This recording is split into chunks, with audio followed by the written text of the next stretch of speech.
சிறப்புரை ஆற்றிய ராம்ஜி வேளிமலை ராம்ஜி ஆசிரமத்தின் தலைவர் அம்மா தங்கலட்சுமி அம்மா அவர்களுக்கு கோடி நன்றிகள். எங்கள் யோகி ராம் சுரத்குமார் நாம பிரச்சார குடிலின் அனைத்து பக்தர்கள் சார்பாகவும் சுவாமியின் சார்பாகவும் அவர்களுக்கு கோடி நன்றிகள். யோகி ராம் சுரத்குமார், யோகி ராம் சுரத்குமார், யோகி ராம் சுரத்குமார், ஜெயகுருராயா.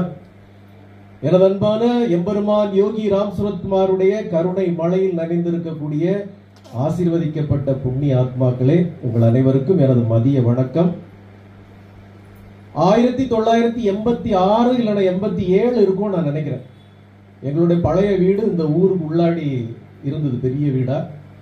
எவனோ ஒரு ஜோசியக்காரன் எங்க அம்மா அப்பாட்ட தூண்டி விட்டா, அந்த வீட்டில் நீங்க இருக்கக்கூடாது, உடனே பொட்டி கட்டிட்டு வேற எங்கேயா போயிருங்க, இல்லைன்னா குடும்பம் சின்ன பின்னம் ஆயிரும், ஏதோ ஒன்று தூண்டி விட்டா. இவங்களும் உடனே, நம்ம சின்ன பிள்ளை அவங்களும் தெரியாது, இவங்களும் உடனே வீட்டெல்லாம் காலி பண்ணிட்டு எர்லப்புப்புறம் அந்த அப்போ பசுபதீஸ்வரர் மட்டும்தான் அங்கே இருந்தார். பசுபதீஸ்வரர் கோயிலுக்கு முன்னாடி ஒரு வீட்டில் வாடகைக்கு போயிருந்தாங்க. அப்போல்லாம் இந்த ஆடியோ கேசட் தான், ஆடியோ கேசட் போடும். இப்போ எங்கள் வீட்டில் சிவாஜி பாட்டை தவிர வேறு பாட்டு இருக்காது. ஏன்னா அது அவர் தானே வச்சுருப்பார், எங்கள் அப்பா வச்சுருப்பார். சிவாஜி பாட்டு தான் கேட்பார், வேற எதுவும் பாட்டு கேட்டால் அது அவசரம்னு நினச்சிடுவார். அப்போ நமக்கு கேசட் வாங்குறது பைசாவும் இருக்காது. அப்போ தீவிர ஐயாவளி. அப்போ ஒரு கேசட் கடையில் நான் ஸ்கூலில் படிக்கிறதுல புதுசாக பார்க்குறேன். நான் பார்த்த உடனே அது ஏதோ ஒரு பேர், எனக்கு டைட்டில் கூட ஞாபகம், ராம்ஜின்னு ஏதோ ஒரு பேர் ஏதோ போட்டிருந்தது. நான் உண்மையிலே நினச்சிட்டேன் இந்த பாட்டு ஐயாவளி பாட்டு நான் நினச்சிட்டேன். ஏன்னா அந்த கேசட்டை போட்டவருக்கு படம் எனக்கு தெரியும், அவர் ஐயாவளி குடும்பத்தில் உள்ளவர். ஒரு ஐயாவளி சாங் தான் போட்டிருக்காரு போல நினச்சிட்டு ஏதோ காசு பணம் சேர்த்து அந்த கேசட்டை வாங்கிட்டு வந்து வீட்டில் போட்டேன். அந்த கேசட்டில் முதல் பாட்டு பாடுது, அண்ணாமலை வாசனே ஆண்டி வேடம் கொண்டவா, ஆண்டி வேடம் கொண்டவான்னு பாட்டு பாடுது.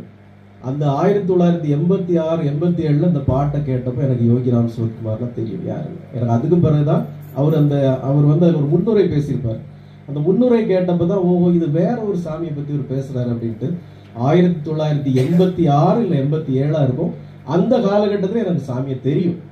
ஆனால் என்னுடைய துர்பாக்கியம், எனக்கு சாமியை போய் பார்க்கணுன்னோ இல்லைன்னா அவர் போய் தரிசிக்கணும்னோ எனக்கு அந்த டைம்ல எனக்கு தோணலை, முடியவும் இல்லை.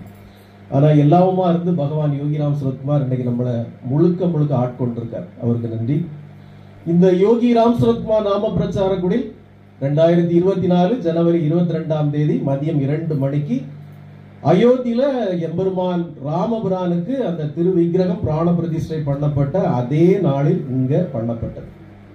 இன்று ஒரு ஆண்டு நிறைவு செய்திருக்கிறது. இந்த ஒரு ஆண்டில் நம்முடைய வளர்ச்சி வந்து எம்பெருமான் யோகி ராம் சுரத்குமாருடைய கருணையால் வளர்ந்தது. நேற்று இரவு அண்ணா அவர்களுக்கு ஃபோன் பண்ணி, அண்ணா நீங்க கண்டிப்பா வாங்க, எனக்கு கூப்பிடுறது கஷ்டமா தான் இருந்தது, ஏன்னா எங்க உட்கார வைக்கிறது முதல்ல அப்படி.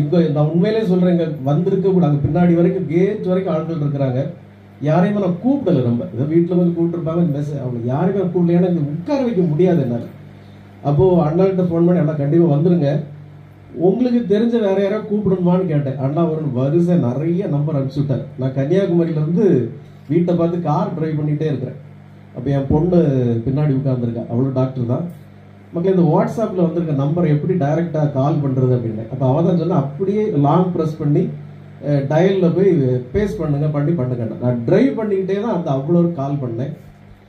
எல்லாரும் எனக்கு 2 பேர் தான் ஃபோன் எடுக்கல. எல்லாரும் என்கிட்ட சொன்னது, உங்களை தெரியும், நீங்க யோகி ராம் சுரத்குமார் நாம பிரச்சார குடியில் வச்சுட்டு எங்களுக்கு தெரியும். அவங்க குரல்ல இருந்தே நான் தெரிஞ்சுக்கிட்டேன். எல்லாரும் ரொம்ப சீனியர் மோஸ்டா தான் இருப்பாங்க.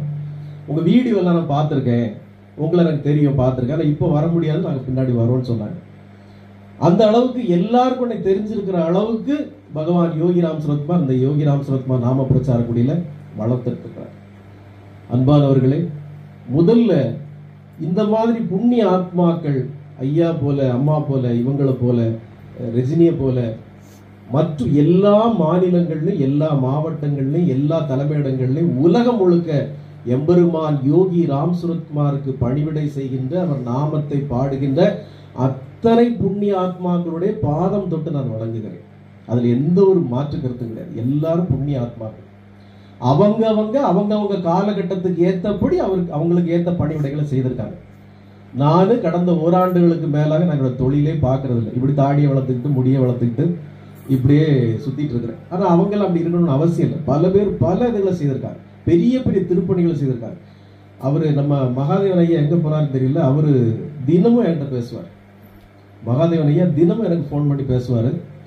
ஐயாவுக்கு அதிக ஆசை என்கிட்ட என்னன்னா, உங்களை நீங்க பயங்கரமா பண்றீங்க, உங்களோட ஆக்டிவிட்டிஸ்லாம் பயங்கரமா இருக்கு. எல்லா யோகிராம் சுரத்குமார் நாம சென்டர்களும் இந்த மாதிரி இருக்காது, நீங்க ரொம்ப ஆக்டிவா பண்றீங்க. ஆனா உங்களை யாருக்கும் தெரியல, நான் எல்லாருக்கிட்ட உங்களை இன்ட்ரோடியூஸ் பண்ணணும், வாங்க வாங்கன்னு தினமும் ஒரு நிகழ்ச்சிக்கு என்ன கூப்பிடுவார். தக்கலையில் எனக்கு ஒரு நிகழ்ச்சி இருக்கு வாங்கன்னுவார், குமாரவேல் ஒன்று இருக்கு வாங்கன்னுவார், இங்க நம்ம அட்வொகேட் இவரு அங்க ஒன்று இருக்கு வாங்கன்னுவாரு.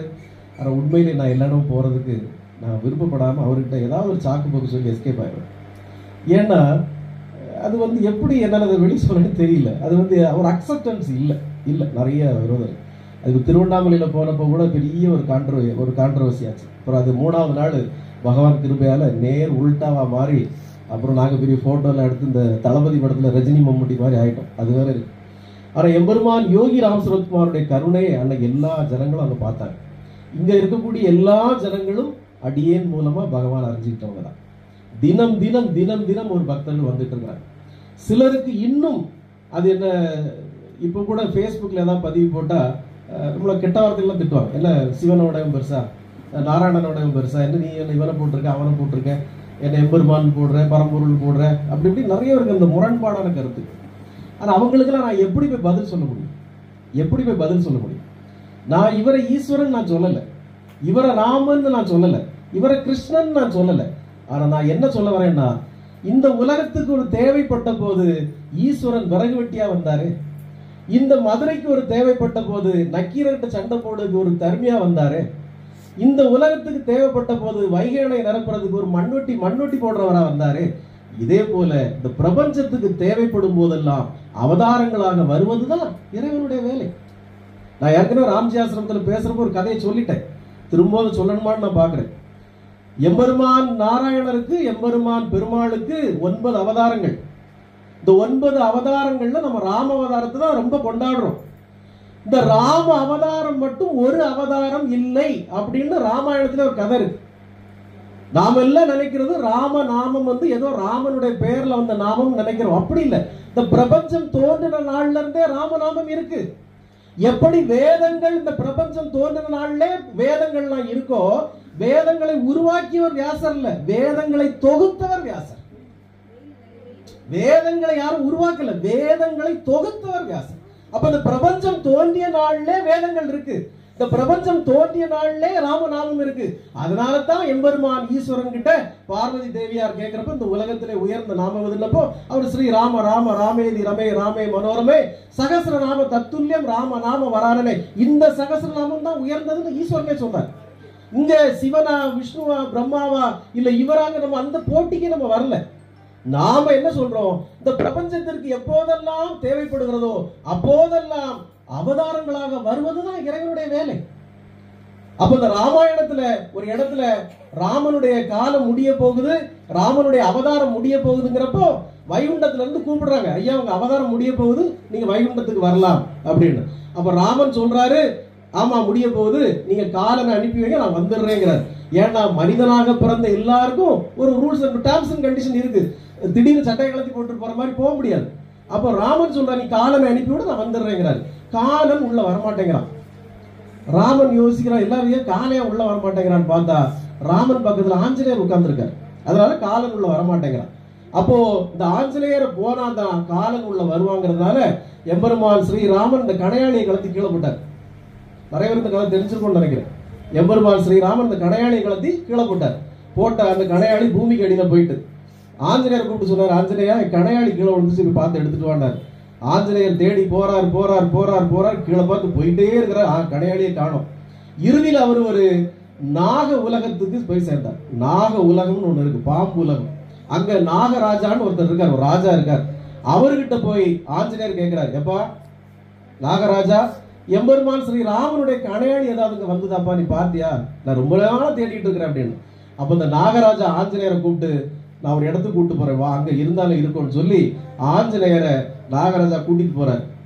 அங்க போய் இங்க இருக்குதா பாருங்க கை காட்டினப்போ ஆஞ்சநேயர் பார்த்து பிரமிச்சு போயிட்டார். ஏன்னா ராமனுடைய கடையாளி மலை போல குவிஞ்சு கிடக்குதாங்க. ராமனுடைய கடையாளி மலை போல குவிஞ்சு கிடக்குதான். அப்போ ஆஞ்சநேயர் புரிஞ்சுக்கிட்டாரு, இந்த ராம அவதாரம் ஒரு அவதாரம் இல்லை, இது எப்போதெல்லாம் இந்த புவிக்கு தேவைப்படுகிறதோ அப்போதெல்லாம் இந்த அவதாரம் இங்க வரும் அப்படின்னு ஆஞ்சநேயர் புரிஞ்சுக்கிட்டார். அப்போ இங்கே தோன்றிய எல்லா மகாத்மாக்களும் ராமனுடைய வடிவம் தான். ஸ்ரீ அரவிந்தரா இருக்கட்டும், ஸ்ரீ ரமண மகரிஷியா இருக்கட்டும், ஸ்ரீ பப்பா ராமதாஸா இருக்கட்டும், யோகி ராம் சுரத்குமாரா இருக்கட்டும், எல்லாருமே ராமனுடைய ஒரு வடிவம் தான். எப்படி ராமன் அயோத்தியில் பிறந்த போது அவருடைய பரிபட்டாளங்கள் எங்கெங்கேயோ இருந்தது, அந்த ராம அவதாரம் நோக்கம் நிறைவேறக்கூடிய நேரத்துல எல்லாரும் ஒண்ணு சேர்ந்தாங்க. கிஷ்கிந்தால ஆஞ்சநேயர் வந்தாரு, சுக்ரீவன் வந்தா, எல்லாரும் சேர்ந்தாங்க. அதே போல எம்பெருமான் யோகி ராம் சுரத்குமார் காசியில பிறந்திருந்தாலும் அந்த அவதார நோக்கம் நிறைவேறும் போது ஒரு ஜார்ஜ், ஒரு பெருமாளப்பன் எல்லாரும் ஒண்ணு சேர்ந்தாங்க.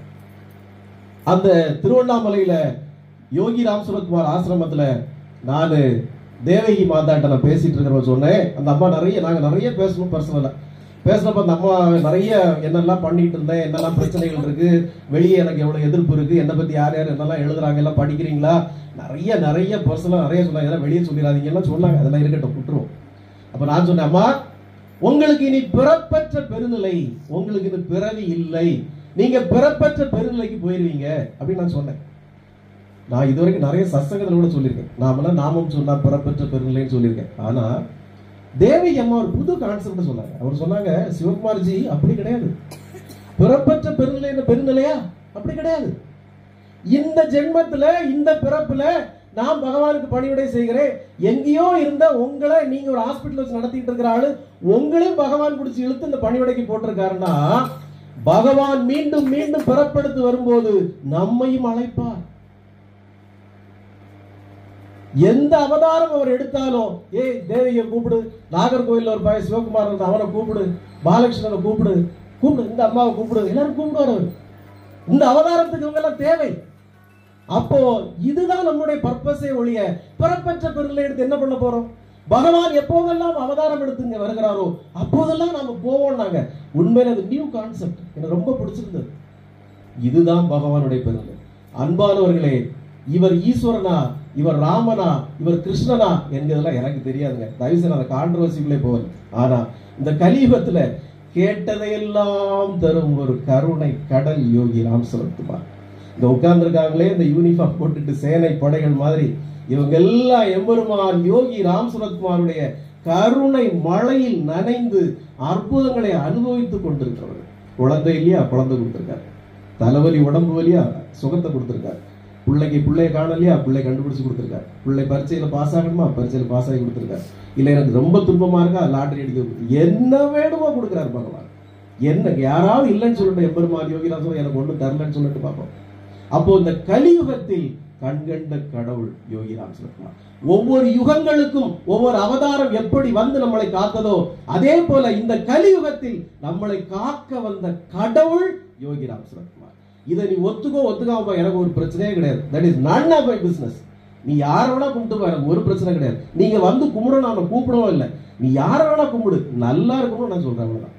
நீ யோகி ராம் சுரத்குமார் தான் கும்பிடு நான் சொல்லவே இல்லை. உனக்கு யாரை பிடிச்சப்போ நீ கும்பிடு. யோகி ராம் சுரத்குமார் கிண்டல் கேலி பண்ண பேச்செல்லாம் நான் கேட்டிருக்கேன், வீட்டுல இருந்தே நான் கேட்டிருக்கேன், மைக்ல பேசினதுதான். ஆனா யோகி ராம் சுரத்குமார்ங்கிறது கலியுகத்தின் கண்கண்ட கடவுள். அனுபவிச்ச ஜீவாத்மாக்கள்லாம் நான் இருக்கு, அது பெரிய பரமாத்மா, அது அற்புதங்களை நிகழ்த்துது. நீ வராமப்பா, எனக்கு ஒன்றும் பிரச்சனை இல்லைங்க, வரணும்னு நான் தேடவும் இல்லையான்னு நான் கும்பிட தான் வச்சிருக்கேன். அது ஏதோ இந்த பாவங்கள் வந்து கும்பிட்டு இருக்காங்க, பலனை பெற்றுட்டு இருக்காங்க, எனக்கு ஒன்றும் பிரச்சனை இல்லை. அப்ப இந்த ஒரு வருஷத்துல எனக்கு தூணாக இருந்து உதவி புரிந்த பல புண்ணிய ஆத்மாக்கள் இங்க இருக்கிறாங்க. உண்மையிலே நான் சொன்னா எம்பெருமான் யோகி ராம் சுரத்குமாருடைய கருணை பரிபூர்ணமா இருக்கு. ஆனா அவருடைய பரிவார சேனைகளா இவங்க எல்லாம் இருந்து எனக்கு ரொம்ப உதவி பண்ணியிருக்காங்க. ஆரம்பத்துல என்னையே நிறைய கேள்வி எல்லாம் பேசுறாங்க, 10 பொம்பளை வச்சு கூத்தடிச்சு தெரியுறாங்க, இவனுக்கு வேற வேலை ஜோலி இல்லை அப்படிலாம் சொன்னாங்க. ஆனா பகவானுடைய கருணை இப்ப அவங்களோட வீட்டுக்காரங்க எல்லாம் வந்து ரொம்ப சாமிக்கு பணிவிடைகள் பண்ண ஆரம்பிச்சிட்டாங்க. நிறைய ஆண்கள் நடராஜனுக்கு நிறைய நிற்கிறாங்க. எல்லா கணவர்களையும் சாமிக்கு கொண்டது. எதுக்குப்பா உனக்கு ஒரு கெட்ட பேரு, ஒன்றும் பிரச்சனை இல்லை, அவங்களே வர வச்சிருவோம், அவ்வளவுதானே. இப்போ தினமும் எல்லாருடைய வீட்டுக்காரங்களும் இருக்காங்க. இப்போ அப்போ இதுதான் பகவான் யோகி ராம் சுரத்குமாருடைய கருணை. நான் சத்தியமா சொல்றேன், இதுல யாரையும் நான் கூப்பிட்டதே கிடையாது, வாங்கன்னு கூப்பிட்டதே கிடையாது, கோயிலுக்கு வாங்கன்னு கூப்பிட்டதே கிடையாது. நாம செய்யறது எம்பெருமான் யோகி ராம் சுரத்குமாரை எனக்கு 86, 87 தெரியும்னாலும் கடந்த 3 ஆண்டுகளுக்கு முன்னாடி அவர் என்னை முழுமையாக ஆட்கொண்ட பிறகு நான் யாதொரு பிரதிபலனையும் எதிர்பாராமல் அவருடைய நாமத்தை மட்டுமே பரப்புரை செய்கிறேன். இந்த ஸ்பீக்கரையும் இந்த மைக்கையும் தூக்கி என் கார்ல போட்டுக்கிட்டு இங்க இருந்து சிவகாசி, ஸ்ரீவில்லிபுத்தூர், ராஜபாளையம் யாரு கூப்பிட்டாலும் பேச போய்வேன். ஒரு பைசா நீங்க யாரும் தர வேண்டாம், நான் வந்து பேசுவேன். ஒரு 10 ஆட்களை மட்டும் கூப்பிட்டு வச்சுக்கோங்க. அதுல டீ காஃபி கூட வேணா நான் வாங்கி கொடுத்துறேன். எல்லாரும் வந்து இருந்து கேட்டா போதும் 2.5 மணி நேரம் 3 மணி நேரம் பேசுவேன். ஒரு வாட்டி ஸ்ரீவில்லிபுத்தூர் நல்லா புரிஞ்சுக்கணும், சிவகாசியில சாமியோட அருள் பெற்றவங்க அவ்வளவு பெரிய கோடீஸ்வரங்க இருக்கிறாங்க. இன்னும் சாமியை பத்தி தெரியாதவங்க கோடி ஜனங்க இருக்கிறாங்க. இதே ஸ்ரீவில்லிபுத்தூர்ல மீட்டிங் போட்ட இவர் தான் ரூம் எல்லாம் வாடகை எடுத்து கொடுத்தாரு, இவர் தான் காஃபி டீ எல்லாம் வாங்கி கொடுத்தாரு. ஒரு 25-30 ஜனங்க வந்தாங்க. 3 மணி நேரம் பேசினேன் சாமியை பத்தி. இதுதான் என்னுடைய பணி. எங்க யார் கூப்பிட்டாலும் பேச போவேன். 10 காசு வாங்குறது. ஏன்னா நான் காசு வாங்கினா மீண்டும் கூப்பிட மாட்டேன். காசு வாங்கினா ஏற்கனவே இருக்கவங்களுக்கு நமக்கு எந்த வித்தியாசம் இல்லாம போயிடும். ஏன்னா எனக்கு ஒரு நம்பிக்கை, இந்த யோகி ராம் சுரத்குமார்ங்கிறது கன்னியாகுமரி மாவட்டத்தில் 6 சென்டர் இருந்த பிறகுமே ஏன் இன்னும் பலருக்கு போய் சென்றடையலைன்னா இதுவும் ஒரு காரணமா இருக்குமோ அப்படிங்கிறது என்னோட. இங்க யார்கிட்டயுமே நம்ம எதையும் டொனேஷனாவோ காணிக்கவோ எதுவும் வாங்குறது இல்லை. ஆனா சில பேர் உதவி பண்றாங்க, சில பேர் இல்லைன்னா இந்த யோகி ராம் சுரத்குமார் நாம பிரச்சாரம் நடத்த முடியாது. மாசம் ஒரு 30,000 ரூபாய் செலவாகுது. ஏன்னா தினமும் 2 வேளை பூஜை, வாரந்தோறும் பாத பூஜை, வாரந்தோறும் அபிஷேகம், அதை நம்ம பண்றோம். அது யாரையும் நீங்க ஒரு 5,000 ரூபாய் கெட்டுங்க பாத பூஜை பண்ணுங்க நம்ம சொல்றது இல்லை. வாரந்தோறும் சனிக்கிழமை தோறும் சரியாக 4 மணிக்கு எம்பெருமான் திருவடிகளுக்கு 18 திரவியங்களால பாத பூஜை செய்யப்படும். அவருடைய உற்சவ திருமேனிக்கு அபிஷேகம் செய்யப்படும். யாரெல்லாம் வந்து கலந்துக்கணுமோ கலந்துக்கோங்க. இங்க மாதவிடாய் ஒரு பிரச்சனை கிடையாது, மாமிசம் சாப்பிட்டுருக்கேன் ஒரு பிரச்சனை கிடையாது, மீன் சாப்பிட்டுட்டேன் அது பிரச்சனை கிடையாது, நான் குளிக்கல அது ஒரு பிரச்சனை கிடையாது. கடவுளுக்கும் பரமாத்மாவுக்கும் உங்கள் அழியக்கூடிய உடம்புக்கும் யாதொரு சம்பந்தமும் இல்லை. உங்கள் ஆன்மாவுக்கும் இறைவனுக்குமே சம்பந்தம். அதனால இதை ஒரு சாக்கு போக்கு காட்டி இங்க யாரும் வராம இருக்க கூடாது. பிச்சு கூட பிச்சுட்டு எனக்கு நான் மத்தியானம் பிரியாணி சாப்பிட்டேன், பிச்சு கூட வந்து உட்கார்ந்து இருக்கணும். இல்ல எனக்கு வசதி இல்லை, அது ஒரு பிரச்சனை வந்து உட்கார்ந்து. ஆனா ஆகம விதிகள் படி, சாஸ்திர சம்பிரதாயங்கள் படி கட்டப்பட்ட கோயில் நீ போக வேண்டாம். அங்க நீ போகாத. சுசீந்திரத்துக்கோ நாராஜ கோயிலுக்கோ நீ போக வேண்டாம். அது ஆகம விதிப்படி இருக்கட்டு. எம்பெருமான் யோகி ராம் சுரத்குமாருக்கு சாஸ்திரமும் கிடையாது, சம்பிரதாயம் கிடையாது. நீ பல்லு தேய்ச்சிருக்கியா தேய்க்கலையா பிரச்சனை இல்லை, நாமத்தை சொல்லு. குளிச்சிருக்கியா குளிக்கலையா நாமத்தை சொல்லு. நீ மாம்சம் சாப்பிட்டிருக்கியா பிரச்சனை, நாமத்தை சொல்லு. நீ சாமி சொல்லுவாரு உங்ககிட்ட இருக்க தீய பழக்கங்களை எதையுமே நீ விட வேண்டாம், எல்லாம் வச்சுக்கோ வச்சுக்கோ கூட வச்சுக்கோ, கூட என்னுடைய நாமத்தை சேர்த்துக்கோப்பார். இந்த நாமத்தை நீ சொல்லும் போது உனக்கு எது எதெல்லாம் வேண்டாததோ தன்னால வந்துட்டு போயிடும். இங்க இந்த யோகி ராம் சுரத்குமார் நாம பிரச்சார கோயில் குடியில் தயவு செய்து ஒரு கோவில் இல்லை, நான் சாமியாரும் இல்லை. அதான் அன்னைக்கு சொன்னேன், அவங்க எல்லாம் கேட்டிருப்பாங்க. இது ஒரு ஆன்மீக அறிவியல் மையம். பல ஆண்டுகளாக நம்மளை பக்தி என்கிற பேர்ல மூட நம்பிக்கைகளை மண்டையில புகுத்தி சாமியை நம்மளை பிரிச்சு ஒரு 1 கிலோமீட்டர் தூரத்துல வச்சு சாமி உன்னை கண்ணை குத்திடுவோம், சாமியை காலை உடைச்சிருவோம்ங்கிறது பழக்கமே இங்க வேண்டாம். வீட்டுல விக்கிரகம் வைக்க கூடாது, வீட்டுல சாமி வைக்க கூடாது, வீட்டுல கும்பிடக்கூடாது, குளிக்காம சாமி கிட்ட போக கூடாது, நீ விக்கிரகத்தை தொடக்கூடாது. இந்த கான்செப்டே கிடையாது. நீ ஒரு நாள் பூஜை வைக்கலன்னா சாமியோ காலை உடைச்சிருமா? நீ ஒரு நாள் பொங்கச்சோறு பொங்கி வைக்கலாம் சாமியோ கண்ணை குத்திருமா? அதுக்காக சாமி வச்சிருக்கோம். சாமிங்கிற பேர்ல மூட பழக்க வழக்கத்தை தூக்கி குப்பையில போடியா. இறைவனும் நீயும் ஒன்று. இறைவன் நீ என்ன செய்தாலும் உன்னை ஏற்றுக்கொள்ளுவான். அதுதான் உங்களுடைய கான்செப்ட். யாவருக்குமாம் இறைவருக்கு ஒரு பச்சிலை, யாவருக்குமாம் பசுவுக்கு ஒரு வாயுரை, யாவருக்குமாம் உண்ணும் போது ஒரு கைப்பிடி, யாவருக்குமாம் யாதொரு இன்னுரை தானேன்னா அவன். அதை விட்டுக்கிட்டு உன்னுடைய மூட பழக்கங்கள் எல்லாம் தூக்கி சாமின்னா ஏதோ ஒரு பெரிய விஷயம், அவரு நம்மளை கிட்ட மேல குத்திடுவார், அந்த கான்செப்ட் இங்க கிடையாது. சாமியும் எல்லோரும் ஒன்றா. இறைவனை உன்னுள் தேடு. அப்ப இறைவன் எப்போது நம்ம வசப்படுவான்னா நாமத்தையே சொல் போதும். அந்த கலியுகத்துல நீ வந்து குதிரை அஸ்வமேத யாகம் பண்ண வேண்டாம், காட்டுக்கு போக வேண்டாம், 40 வருஷம் போய் தவம் பண்ண வேண்டாம், குடும்பம் புள்ள குட்டிலாம் தூக்கி ரோட்ல போட்டு நீ காட்டுக்கு போக வேண்டாம், பண்டாரமா போக வேண்டாம், முனிவனா போக வேண்டாம், சாமியாரா போக வேண்டாம், குடும்பத்தோட இரு, குடும்பத்தை பாரு, நாமத்தை மட்டும் சொல். இந்த கான்செப்ட் வேற யாரு தருவா நமக்கு? இந்த கான்செப்ட் வேற யாரு தருவா? இந்த உலகத்தில் உள்ள அத்தனை கெட்ட பழக்கத்துக்கும் அடிமையா இருந்தவன் தான் அடியேன் தான். எந்த பழக்கத்தையும் நான் விடணும்னு நினைச்சதே இல்லை. எப்போது எம்பெருமான் யோகி ராம் சுரத்குமார் அடியனை ஆட்கொண்டாரோ அந்த கணம் என்கிட்ட இருந்து எல்லா பழக்கமும் தன்னாலே போயிட்டு.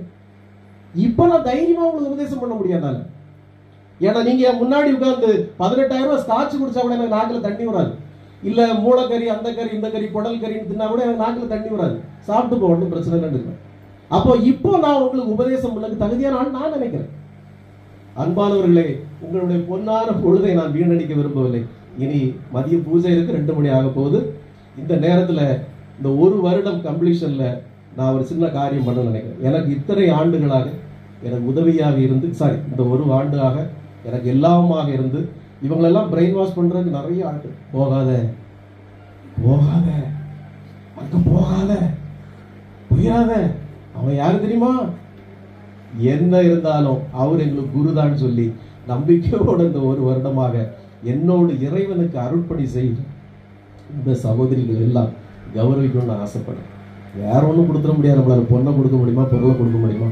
பகவான்கிட்ட இருந்து அவருடைய கருணையை தான் வாங்கி கொடுக்க முடியும். இருந்தாலும் இந்த இத்தனை பேர் கூட்டத்தில் அவங்க எல்லாரும் நான் கௌரவிக்கணும்னு ஆசைப்படுறேன். இங்கே நம்ம யோகி ராம் சுரத்குமார் நாம பிரச்சார குடிலுக்கு தொடர்ச்சியாக வந்து பகவானை சேவகம் செய்கிற அத்தனை பேரை நான் கௌரவிக்கணும்னு ஆசைப்படுறேன். அது நம்ம தங்கலட்சுமி அம்மா கையால் நடந்தா இன்னும் அவங்களுக்கு சிறப்பு சேர்க்கும். இன்னும் பகவான் மீது அவங்களுக்கு பக்தி பெருகும். இன்னும் பகவானுக்கு பணிவிடை செய்யணும் அவங்க நினைப்பாங்க. இவர் ஏதோ குருன்னு இருந்துட்டு இவர் தான் பேரை வாங்கிட்டு இருக்கிறாரு, நம்மளெல்லாம் சும்மா கீழே வச்சிருக்காரு அவங்க நினைக்க கூடாது. நீங்களும் மேலே வரணும், உங்களையும் கௌரவிக்கணுங்கிறதா என்னோட ஆசை. அதனால முதலாவதாக என்னுடைய மாமா மதுசூதன் அவர்களை கௌரவிக்க திரு கோபி ஐயா அவர்களை கேட்டு துண்டு எடுங்கம்மா, எடுங்க எடுங்க, டக்குனு எடுங்க. சேனை இப்பதான் உங்களை பத்தி பெருசா சொல்லிட்டு இருக்கேன்.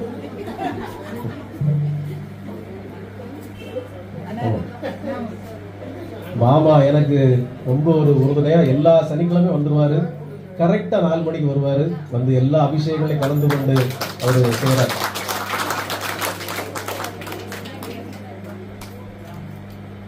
ரொம்ப நன்றி.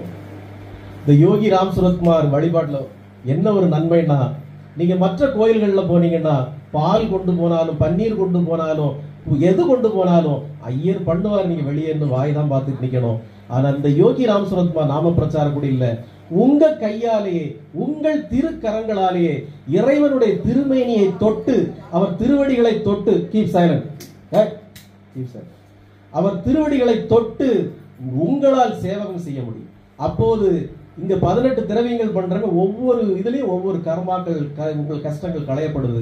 நீங்க பன்னீர் அபிஷேகமா, பால் அபிஷேகமா, விபூதி அபிஷேகமா உங்க கையாலே பகவானுக்கு செய்யற ஒரு பாக்கியம் இந்த யோகி ராம் சுரத்குமார் நாம பிரச்சாரத்தில் உங்களுக்கு வழங்குகிறது.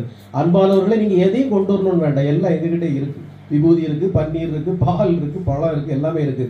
நீங்க வந்தா மட்டும் போதும். வந்து இறைவனுக்கு அந்த சேவையை செய்து புண்ணியத்தை மட்டும் வாங்கிட்டு போங்க, பாக்கியெல்லாம் நாங்க வச்சுக்கிறோம். அவ்வளவுதான். வாங்க ஸ்ரீ லக்ஷ்மி வாங்க. யோகி ராம் சுரத்குமாருக்கு மிகப்பெரிய பணிவிடை செய்யக்கூடிய ஒரு புண்ணிய ஆத்மா லக்ஷ்மி. அடுத்தது பானு வாங்க. பானுவும் ஒரு மருத்துவருடைய மனைவி, அவங்களும் பகவான் யோகி ராம் சுரத்குமாருக்கு மிகப்பெரிய பணிவிடை செய்கிற ஒரு புண்ணிய ஆத்மா. அடுத்தது நீவா ஸ்ரீபிரியா நடராஜன். இது எம்பெருமான் யோகி ராம் சுரத்குமார் ஒரு நந்தி மாதிரி, நந்தி வாகனம் மாதிரி. அது பகவானுக்கு அப்படி பெரிய பணிவிடைகள் செய்து. வாங்க மாமி. கிருஷ்ணவேணி அவங்க வந்து பகவானுடைய எப்படி சொல்றது, பகவானுடைய ஒரு அடிமையாக தன்னை ஏற்படுத்தி கொண்டு பகவானுக்கே பணிவிடைகள் செய்துட்டு இருக்கிறாங்க.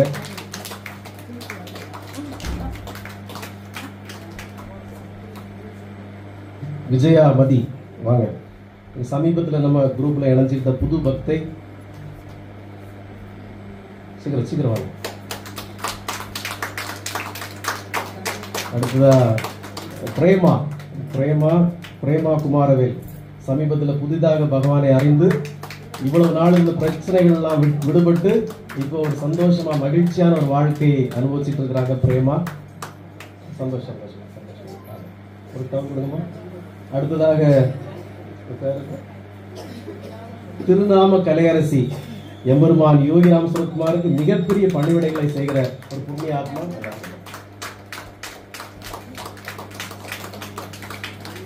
அடுத்தது கண்மணி, அவங்களும் பகவானுக்கு நான் இல்லாத வேலைகள் அவங்க தான் பூஜை வைக்கிறாங்க. பாவம் பகவான். வாங்க வாங்க. வேற யாராவது கொடுக்கட்டும்? வேற யாராவது கொடுக்கட்டும்? சுசிலா இருக்காங்களா? சுசிலா இருக்காங்களா? சுசிலா இல்லையா? இல்லையா? சரி. அப்புறம் டாக்டர் ஷீபா. டாக்டர் ஷீபா அவங்க பகவானுடைய மிகப்பெரிய பக்தை. பகவானுடைய மிகப்பெரிய பக்தை. அவங்க எந்தவித எதிர்பார்ப்பு இல்லாம பகவானே கதின்னு வந்து சரணாகதி அடைஞ்சிருக்கிறாங்க டாக்டர் ஷீபா.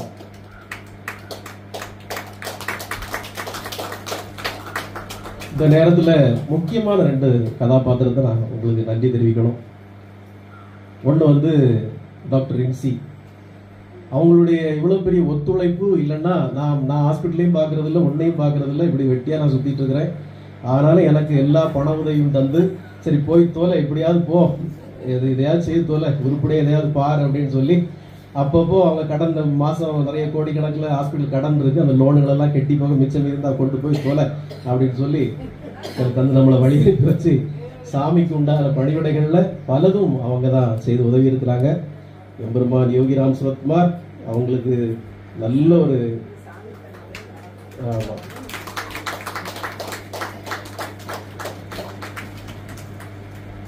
அடுத்தது என்னுடைய ஆருயிர் நண்பர் சுப்ரா.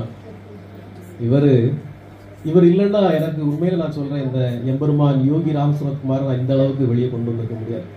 எனக்கு எல்லா மாதிரி இருந்து உதவுவார். உண்மையில நான் சொல்றேன், நான் எங்க போனோம்னாலும் எந்த இடத்துக்கு போனாலும் உடனே சுப்ரா எனக்கு அந்த இடம் போனோம்னா உடனே வாங்க சாமின்னு சொல்லி கூட்டிட்டு போயிடுவாரு. அவர் வெளிப்படையா சொல்லணும்னா அவர் யோகிராம் சுரத்குமாரை நான் தான் அவர் பார்த்துட்டு இருக்கார். இவர் தான் யோகிராம் சுரத்குமார் பார்க்கிறாரு. அவருடைய வீட்டில், அவருடைய அலுவலகத்தில், அவருடைய இன்னொரு வீட்டில் என்னுடைய படத்தை தான் பெருசாக வச்சிருக்காரு. அப்படி நான் என்ன சொன்னாலும் அது வேத வாக்காக எடுத்துக்கிட்டு எனக்கு அத்தனை உதவிகளை இந்த யோகி ராம் சுரத்குமார் நாம பிரச்சாரப்படி இந்த அளவுக்கு நடத்த அவர் தான் உதவி பண்ணார். ஆனால் பல நேரம் ஃபோன் அடிச்சா நான் எடுக்கிறது இல்லை, அது வேற இருக்கு. அவர் அடின்னு அடிப்பார், நான் ஃபோனை எடுக்கிறதே இல்லை. ஆனாலும் அந்த மனுஷன் வேற யாரும் ஃபோன் எடுக்கலன்னு டென்ஷன் ஆயிடுவார். ஆனால் என்கிட்ட அவர் என்ன சொல்ல முடியும், இந்த மனுஷனோட எனக்கு முடியலன்னு நினச்சிக்குவார். ஆனால் அவர் மிகப்பெரிய புண்ணியாத்மா, நல்ல ஒரு மனிதர், யாருக்கும் தீங்கு நினைக்காதவர். எம்பெருமான் யோகி ராம் சுரத்குமாரை பரிபூரணமாக தன்னுடைய தெய்வமாக மனதில் ஏற்று இந்த வாழ்க்கையில உச்சத்தில் இருக்கிறார். அவரும் மட்டும் இல்லை, அவருடைய துணைவியார், அவருடைய மகள் டாக்டர், அவருடைய மருமகன் டாக்டர், அவருடைய மகள், மருமகன், பேரன் எல்லாரும் பகவான் யோகிராம் சுரத்குமாருடைய பரம பக்தர்கள். அதுல நான் நிறைய விஷயங்கள் சொல்லக்கூடாது. எம்பெருமான் யோகி ராம் சுரத்குமார் அவர்கள் வீட்டில் பெரிய திருவிளையாடல்களே பண்ணி திருநடனம் பண்ணிட்டு இருக்கிறார். அவ்வளவு அற்புதங்கள் அவர் காமிக்கிறார். அதுக்கு அவரும் விசுவாசமா இருக்கிறார். அவர் ஏக பரம்பொருளை மனதார ஏற்றுக்கொண்டு, இப்ப அதை சொன்ன 2 நாளைக்கு நீங்க வராதீங்க, வர வேண்டாங்க, நான் வருவேன் அப்படின்னு வந்திருக்காரு. இந்த நல்ல நாள்ல இந்த ஒரு வருஷம் இதுல இப்போ நான் நினைச்சு பாக்குறேன், அந்த இது தொடங்குறதுக்காக நாங்களாம் எங்கெல்லாம் அலைஞ்சோங்கிறது நான் இப்ப யோசித்து பாக்குறேன். சுப்ராம் தான் என்னை கூடவே கூட்டிட்டு போய் கும்பகோணம் அங்கெல்லாம் விக்கிரகம் செய்யறது. நம்ம வீட்டுக்குள்ள பெரிய விக்கிரகம் இருக்கு, சாமியோட 50 கிலோ விக்கிரகம் இருக்கு. அதில் செய்யறதுக்கெல்லாம் என்னை கூட கூட்டிட்டு போய் எல்லா கூட என் கூடவே இருப்பார், என் கூடவே இருந்து எல்லாம் வழி நடத்தியிருக்காரு. நான் என்ன சொன்னாலும் செய்வார். அப்படிப்பட்ட ஒரு நல்ல ஒரு புண்ணிய ஆத்மா பகவான் யோகி ராம் சுரத்குமார்.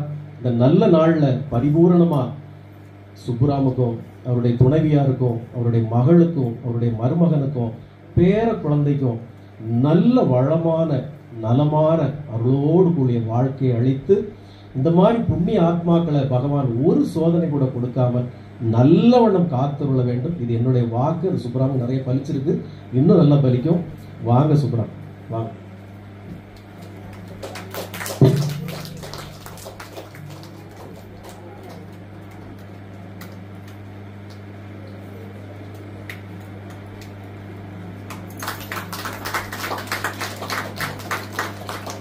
இன்னொரு பகவான் யோகி ராம் சுரத்குமாருடைய நாம பிரச்சார குடியில் ஒரு மிகப்பெரிய பக்தை. அவங்க தற்போது ஒரு மிகப்பெரிய பகவானுடைய கருணையால் ஒரு மிகப்பெரிய ப்ராஜெக்ட்ல வீட்டில் வெளியே வர முடியாத சூழ்நிலை இருக்கிறாங்க. அவங்களுடைய கணவர் வந்திருக்காரு. அவர் அந்த பக்தையின் சார்பாக, அவர் இப்போ புதுசாக தான் வர ஆரம்பிச்சிருக்காரு நம்ம நாம பிரச்சார குடிலுக்கு. அந்த பக்தையின் சார்பாக அவருடைய கணவரை நாம வந்து வெல்கம் பண்ணுவோம். வாங்க தம்பி ரசிகரன், பிரபாகரன் வாங்க. எம்பெருமான் யோகி ராம் சுரத்குமார் இந்த பிரபாகரனுக்கும் அவருடைய துணைவியார் விமலாவுக்கும் அவங்களுக்கு என்ன தேவையோ, அவங்களுடைய வாழ்க்கையின் லட்சியம் என்னவோ, வாழ்க்கையின் கனவு என்னவோ அதை எம்பெருமான் அருள்வார். அவங்க வாழ்க்கையில பூரண நிறைவு பெற்று சந்தோஷமாக வாழ்வார். அதுல எந்த ஒரு குறையும் கிடையாது. என்னுடைய வாக்கு பலிக்கும். தம்பிக்கு சீக்கிரம் நல்லது நடக்கும். அதே போல் இங்கே ஒரு நமக்கு பிரதான சிஷ்யம் இருக்காங்க, ஸ்ரீபிரியா நடராஜன். ஸ்ரீபிரியா எனக்கு உண்மையிலே என்ன ஒரு ஏக குருவாக ஏற்றுக்கிட்டு நான் எப்போ கூப்பிட்டா, ரொம்ப தூரத்தில் தான் இருக்கு, எப்போ கூப்பிட்டாலும் வந்து நின்று அந்த பணிவிடைகளை செய்கிறதுல ஒரு மிகப்பெரிய புண்ணியாத்மா. அவள் இழுக்கிற இழுப்புக்கெல்லாம் இழுக்கக்கூடிய ஒரு புண்ணியாத்மா அவருடைய கணவர் பாவம் அவங்க நடராஜன். அவரை நான் இந்த நேரத்தில் நான் வாழ்த்துறேன். நடராஜன் பகவானுடைய மிகப்பெரிய பக்தர். இவரும் நம்ம ஆசிரமத்துக்கு ரொம்ப உதவிகள்லாம் பண்ணிட்டு இருக்கிறாரு.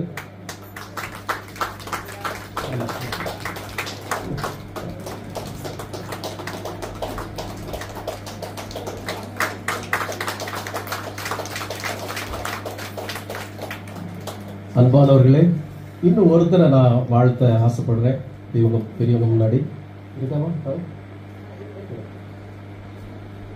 இப்போ சமீபத்தில் இந்த யோகி ராம் சரத்குமார் நாம பிரச்சார குடியில், அதாவது பகவான் எப்படி அருள் புரிவார்னா, ஃபில் இன் த பிளாங்க்ஸ்.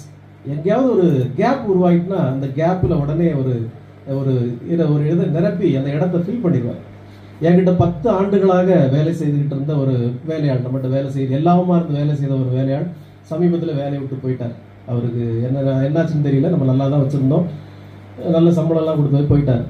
அப்போது நான் நினைப்பேன், ஐயோ இப்போ இவர் போயிட்டாரு, இந்த வேலைகள்லாம் யார் செய்வா? அவர் இருந்தால் இந்த வேலைகள்லாம் சிறப்பாக செய்வார், தோரணம் கட்ட அதுக்கிட்டெல்லாம் செய்வார், நான் என்ன செய்வேன்னு நினைக்கிறப்போ பகவானாவே அதுக்கு ஒரு ஆளை கொண்டு விடுவார். அது ஒரு புண்ணிய ஆத்மா. அவர் தொல்லவளையிலிருந்து அவர் நேற்று பார்த்தீங்கன்னா, இவர் நம்முடைய யோகி ராம் சரத்குமார் நாம பிரச்சார குடியிருக்கு இவருடைய மகன், இவருடைய மகள் 3 பேரும் இங்கே அயராத பணிவிடைகள் செய்கிறாங்க. நேற்று இவங்க 3 பேரும் இல்லைன்னா இந்த பணிகள்லாம் நிறைவு பெற்றிருக்காது. நேற்று இங்கே எங்களுடைய நாம பிரச்சார குடியிலுடைய பக்தைகளும் இவங்களும் நேற்று ராத்திரி 12 மணி வரைக்கும் இந்த பணிகளை செய்திருக்காங்க. இது சாதாரண விஷயம் இல்லைன்னு நான் நினைக்கிறேன். ஏன்னா நல்லா புரிஞ்சு, ஆம்பளைங்களாம் நினைச்சு பாருங்க, பொம்பளைகளை இந்த வீட்டில் அப்படி விடுவாங்களா? காலையிலே வந்து ராத்திரி 12 மணி வரைக்கும் ஒரு வீட்டில் இந்த மாதிரி வேலை செய்திருவான்னு சொல்லி எந்த வீட்லயாவது ஆண்கள் விடுவாங்களா? ஆனா இந்த வீட்டில் உள்ள ஆண்களை தான் நான் முதல்ல வணங்கணும். ஏன்னா எல்லோரும் போங்க, பரவாயில்ல, வேலை செய்யுங்க, நாங்க ஏதோ வெளியே சாப்பிட்டுக்கிறோம்னு சொல்லி அந்த ஆண்கள் இந்த வீட்டில் உள்ள கணவர்கள் எல்லாம் நீடூழி வாழணும், எல்லா வளமும் நலம் பெறணும். ஏன்னா அவங்களுடைய ஒத்துழைப்பு இல்லைன்னா இவங்க வந்து பணி செய்ய முடியாது. இன்னைக்கு காலையிலே வந்து உட்கார்ந்துருக்காங்க, இந்த கணபதி ஹோமத்துலேருந்தே உட்கார்ந்துருக்காங்க. இனி சாயங்காலம் தான் போவாங்க. எவ்வளவு பெரிய தியாகத்தை அவங்க வீட்டில் இருக்கவங்க பண்றாங்க பாருங்க. இது எல்லாம் பகவானுடைய கருணைன்னு தான் நான் நினைப்பேன். அவர் இன்றி இதெல்லாம் நடக்காது. இந்த புண்ணிய ஆத்மா இவரும் இவருடைய குழந்தைகளும் இவருடைய துணைவியாரும் வாழ்க்கையில் எல்லா வளமும் நலமும் பெற்று மகிழ்ச்சியோடு சந்தோஷத்தோடு யாதொரு குறையும் இல்லாமல் நீங்க வாழணும். எம்பெருமான் யோகி ராம் சரத்குமார் உங்கள் குறைகள் எல்லாம் நீக்கி அருள்வார். இப்போது என்னுடைய மனசு ரொம்ப சந்தோஷமா இருக்கு, ரொம்ப மகிழ்ச்சியா இருக்கு. ஏன்னா இறைவனுக்கு தொண்டு செய்யறவங்களுக்கு நாம தொண்டு செய்யணும். எம்பெருமான் ஈஸ்வரன்கிட்ட ஒரு வாட்டி ஒரு கேள்வி கேட்டாங்களாம். ஐயா, உலகத்துல பெரிய கடவுள் நீங்க தான், அவர் தானே பெரிய கடவுள், அப்படிதான் வச்சிருக்கோம். ஈஸ்வரன் எம்பெருமான் சிவபெருமான் தான் பெரிய கடவுள் வச்சிருக்கோம். சிவபெருமான் போய் கேட்டாங்களாம், ஐயா நீங்க தான் கடவுள், நீங்க தான் பெரிய கடவுள், நாங்க எல்லாம் இந்த உலகமே எல்லா ஜீவராசிகளும் 5 பூதங்களும் பிரபஞ்சம் உங்களை தான் வணங்குது, நீங்க யாராவது வணங்குவீங்களா? நீங்க பெரிய கடவுள் இல்லையா, நீங்க யாராவது கும்பிடுவீங்களா அப்படின்னு கேட்டப்போ சிவபெருமான் சொன்ன, ஆமா நான் வணங்குவேன் அப்படின்னு சொன்னப்போ, யாரை வணங்குவீங்கன்னா சிவன் அடியார்களை, இறை தொண்டு செய்கிற அடியார்களை நான் வணங்குவேன் அப்படின்னு சொன்னார். அப்ப இந்த நிறைந்த இடத்துல இந்த அடியார்களை, இறைவனுக்கு பாத சேவை செய்கிற, பூஜை செய்கிற இந்த அடியார்களை நான் இப்போது கௌரவித்ததன் மூலமாக எம்பெருமான் யோகி ராம் சரத்குமார் நல்ல கருணை, முகத்தை பாருங்க, சிரிச்சுட்டு அப்படி உட்கார்ந்துருக்க, ஏக கருணையாக, கருணை கடலாக அப்படி மகிழ்ச்சியோடு உட்கார்ந்துருப்பார். ஒரு சின்ன சம்பவத்தை மட்டும் நான் சொல்லி இதை முடிச்சுக்கிறேன். எம்பெருமான் யோகி ராம் சரத்குமார் இந்த நாம பிரச்சார குடியில எவ்வளவு கருணையோட ஜீவனோட இருக்காருன்னு நான் சொல்றேன். பொதுவா நம்ம யோகி ராம் சரத்குமார் நாம பிரச்சார குடியில சித்திரம் ஒண்ணுக்கு தான் கை நீட்டம் கொடுப்போம். ஏதோ நம்முடைய கை நீட்டம் வந்து நல்லா இருக்கு, அங்க கூட புண்ணியாத்மா நிக்குது, நம்மளோட கை நீட்டம் வாங்கி நல்லானவங்க எல்லாம் கொஞ்சம் நிக்கிறாங்க, இருக்கிறாங்க. அப்ப அதெல்லாம் கை நீட்டம் கொடுப்போம் எல்லாருக்கும். யார் பிறந்த நாள் வந்தாலும் ஒரு புது கரன்சியை கொடுத்து வாழ்த்து சொல்ல நம்ம பழக்கம். அப்போ இதுல ஒரு பக்தை வந்து என்கிட்ட, குருஜி ஜனவரி 1 எனக்கு கை நீட்டம் வேணும் அப்படின்னாங்க. நம்ம இப்போ ஜனவரி 1 கை நீட்டம் கொடுக்குற பழக்கம் இல்லையே அப்படின்னு நான் விட்டுட்டேன். இதை எப்படின்ட்டு வீட்டில் சொன்ன அந்த பிள்ளை வர வேண்டாம்னு சொல்லிடு, ஜனவரி 1 நம்ம கை நீட்டம் கொடுக்குற பழக்கம் கிடையாது, அது நம்ம புத்தாண்டு கிடையாது, சித்திரை 1 நம்ம புத்தாண்டுன்னு சொன்னேன். வீட்டில் சொன்னா வந்தா வந்துட்டு போறாப்பா, அவளுக்கு மட்டும் கொடுத்து விடுங்க அப்படின்னாங்க. அப்போ ஜனவரி 1 காலையில யாருமே இங்கே வர மாதிரி ஐடியா இல்லை. எல்லாரும் அன்னைக்கு அன்னைக்கு ஹாலிடே, உள்ள நாள் பூரா அங்கே வந்து பணிவிட செய்யுங்கன்னு சொல்கிறோம். ஒரு லீவு நாளில் வீட்டில் மாப்பிள்ளை பிள்ளைகள் பணிவிட செய்யணும். நான் யாரையும் டிஸ்டர்ப் பண்ணல, கூப்பிடலை. நான் இந்த பிள்ளை ஒரு 9 மணிக்கு வரும், நம்ம வந்து ஒரு கைநட்டத்தை கொடுத்து விட்டுலாம். ஏன்னா எங்களுக்கு 6 மணிக்கு பூஜை, காலையில் சாயங்காலம் 6 மணிக்கு பூஜை. அப்போ அந்த குழந்தை கேட்டது, சாமி குறிச்சு நான் எப்போ வரலான்னு. 9 மணிக்கு மேலே வாமா, எல்லாரும் டிஃபன்லாம் கொடுத்துட்டு மெதுவாக வா, ஒன்றும் அவசரம் இல்லைன்னு. அன்னைக்கு 6 மணிக்கு நாங்கள் பூஜை வைக்க நானும் முயற்சி பண்ணுறேன். பூஜை நடக்க மாட்டேங்குது. பூஜை தள்ளி தள்ளி தள்ளி தள்ளி போகுது. திடீர்னு ஒரு பக்தை வந்து நான் வந்து அவல் கொண்டு வந்திருக்கேன். என்னோட ஒய்ஃப் சொல்ல நான் கிண்டிட்டு வந்துடுறேன், நியூ இயராக இருக்குல்ல, அவல் கிண்டி வச்சிடலாம் சாமி. போகிறாங்க, அது ஒரு 20 நிமிஷம் போகுது. அப்போ மழை வர மாதிரி நான் போய் ஒரு முக்கியமான கேரக்டர் விடுபட்டு வருது. அப்போது நான் போய் இது கோலம் போட்டு வந்துடுறேன். இப்படியே இந்த அவருக்கான பூஜை தள்ளி தள்ளி போயிட்டே இருக்கு. எனக்கு எப்பவுமே ஒரு விஷயம் உண்டு, எவனுக்காகவும் இறைவனுக்கான பூஜை தள்ளி வைக்கக்கூடாது. அவன் வருவான், இவன் வருவான், அவன் வந்தாதான் பூஜை வைக்கணும், இவன் வந்தாதான் பூஜை வைக்கணும், அவன் வர வரைக்கும் பூஜை தள்ளி வைக்கணும்னு சொன்ன கோயில்கள்லாம் உடச்சு நொறுக்கி போச்சு. ஒரு கோயில் நடக்கல. இவன் வந்தாதான் பூஜை வைக்கணும், அவன் வந்தாதான் பூஜை வைக்கணும், சாமியை எவனுக்கோ ஒருத்தனுக்கு வேண்டி காத்து வைக்கிற பழக்கம் கோயில்கள் ஒரு நாள் உருப்படாது. அப்ப இறைவனுக்கான சேவை கரெக்டான நேரத்தில் நடக்கணும். வரவன் வராதவன் போறான் அப்படின்னு நான் நினைக்கிறான். அன்னைக்கு என்னவோ பூஜை நடக்கவே மாட்டேன், தள்ளி தள்ளி தள்ளி போகுது. என்னது அன்பானவர்களை நம்பவே மாட்டீங்க, கரெக்டா 7 மணிக்கு இந்த புண்ணிய ஆத்மாக்கள் அவ்வளவு வந்து அசம்பிள் ஆயிருக்கு. இந்த புண்ணிய ஆத்மாக்கள் அவ்வளவு, யாரும் கூப்பிடல, யாரும் வரேன்னு சொல்லல, எல்லாரும் வந்து உட்கார்ந்துருக்காங்க. அன்னைக்கு எல்லாருக்கும் கணிசமான கை நீட்டம்.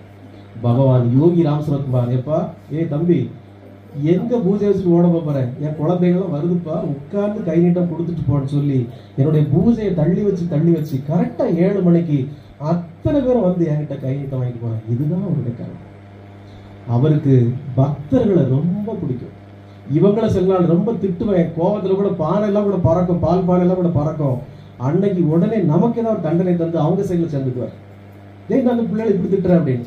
அப்படி ஏக கருணை கடல் எம்பெருமான் யோகி ராம் சரத்குமார். நம்ம முன்னாடி நின்று ஒருத்தர் ஹெல்ப் பண்ணா எப்படி இருக்கும்? நம்ம ஒருத்தர் ஒரு உதவிக்கு போறோம், அவர் ஏன்பா கவலைப்படுறா பிடிச்சி எடுத்துக்கோ அப்படின்னு. அப்படிப்பட்ட ஏக தெய்வம் எம்பெருமான் யோகி ராம் சரத்குமார். யார் யாருக்கு விதி இருக்கோ, யார் யாருக்கு கர்மா இருக்கோ, யார் யாருக்கு பலன் இருக்கோ, அவங்கதான் எம்பெருமான் யோகி ராம் சரத்குமாரை வழிபட முடியும். யார் யாருக்கு அந்த பலன் பாக்கியம் இருக்கோ அவர்கள் தான் அவரை வந்து பார்க்க முடியும். யோகி ராம் சரத்குமார் வழிபாடு மட்டும் நீங்கள் தேர்ந்தெடுப்பதில்லை, அவர் உங்களை தேர்ந்தெடுப்பது. ஆகவே அந்த பாக்கியம் உள்ளவங்க வாங்க, பாக்கியம் இல்லாதவங்க ஒன்றும் பிரச்சனை இல்லை, பாக்கியம் ஒரு நாள் வரும், நம்பிக்கையோடு இருக்கும். யோகி ராம் சரத்குமார், யோகி ராம் சரத்குமார், யோகி ராம் சரத்குமார். ஜெயகுருராயா. உங்கள் அனைவருக்கும் அந்த பாப்பா ஒன்று முக்கியமான பக்தை விடுபட்டுட்டாங்க, அவங்க வந்துட்டாங்க, நல்ல வேலை. டக்குன்னு எடுங்க, அவங்களுக்கு கௌரவிச்சிருவோம். இந்த அன்பானவர்களே, இந்த ஒரு நல்ல நாள்ல என்னுடைய அழைப்பு இல்லாமல் கூட எல்லோரும் வந்திருந்து பகவான் யோகி ராம் சரத்குமாருடைய அருளை பெற்றதற்கு நாம் பாக்கியம் பெற்றோம். நீங்கெல்லாம் வந்து எம்பெருமான் யோகி ராம் சரத்குமாரை வணங்கி அவருடைய புண்ணியத்தை பெற்றதற்கு நாம் பாக்கியம் செய்திருக்கேன். உங்கள் எல்லோருக்கும் நான் நன்றி சொல்றேன். உங்கள் எல்லோருக்கும் நான் வந்து நன்றி கடன் பட்டிருக்கேன். பாமா லதா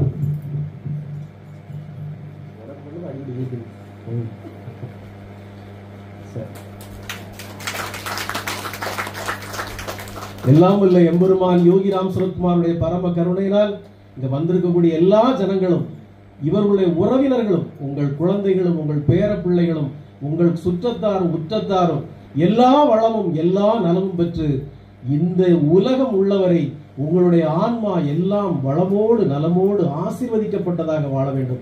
எம்பெருமான் யோகி ராம் சரத்குமார் எப்போதுமே ஒரு வார்த்தை சொல்லி வாழ்த்துவார், பல்லாண்டு பல்லாண்டு 100 கோடியாண்டு வாழ்கம்பாரு. அப்ப நான் எல்லாம் சொல்லுவேன், பல்லாண்டு பல்லாண்டு 100 கோடியாண்டு யாரும் வாழ முடியுமா? முடியாது. ஆனா அவர் வாழ்த்துறது என்ன அர்த்தம்னா, இந்த உடம்பை அல்ல, உங்கள் ஆன்மாவை வாழ்த்துறார். எம்பெருமான் யோகி ராம் சரத்குமாருடைய திருவடிகள்ல இருந்து பல்லாண்டு பல்லாண்டு வாழ்கன்னு அவர் வாழ்த்திட்டார்னா, உங்களுடைய ஆன்மா இந்த பிரபஞ்சம் உள்ளவரை யாதொரு கவலையும் இல்லாமல் வாழும். நீங்கள் எப்பிறப்பு எடுத்தாலும் அப்பிறப்பிலும் நீங்கள் துன்பமின்றி வாழ்வீர்கள்ங்கிறதா அதோட புரியுதா? யோகி ராம் சரத்குமார், யோகி ராம் சரத்குமார், யோகி ராம் சரத்குமார். ஜெயகுருராய். நன்றி, வணக்கம். பூஜைக்கு போகலாம், பூஜையை முடிச்சு லஞ்ச். Thank you very much.